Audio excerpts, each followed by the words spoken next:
Ndodhemi tek faza fundit e projektit, që përfshin kthimin e gjendjeve më përparshme të gjitha sipërfaqeve të dëmtuara nga projekti. Sot është shtruar rreth 1000 metra katror asfalt. Pastaj vjen edhe faza tjetër e mbylljes komplet të rrugicave që ne kemi prek me projektin tonë. Në ditë vazhdim është edhe rruga nacionale Shkodër-Hanihotit, komplet njëra kursi, nga rreth rrotullimi i Dobraçik tek Pesterojt, që do bëhet komplet shtresa me asfalt dhe kthimin e gjendjeve më përparshme. Projekti për rehabilitimin e ujit të pishëm përfshin rreth 2200 familje. Ne jemi në fazën e fundit të mbylljes së projektit.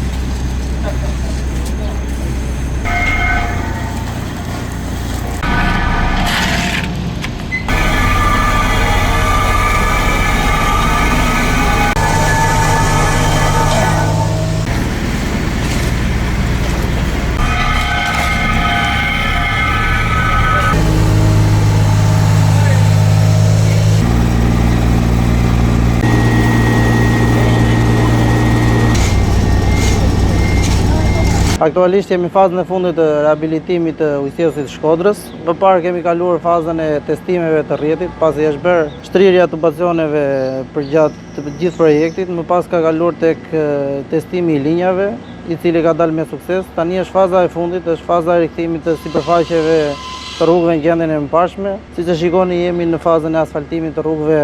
Aktualisht pa asfaltojmë rrugicat që janë brenda në Dobraç, gjithashtu edhe tek rruga nacionale, pjesa e rrugicave të tyre. Kërkojmë mirëkuptimin e banorëve për çdo shqetësim që i kemi sjellë dhe shpresojmë që sa më shpejt do t'i kthejmë sipërfaqet në gjendjen që kanë qenë më parë, edhe Shkodra do jetë sa më shpejt me rrjetin e ri të ujësjesit.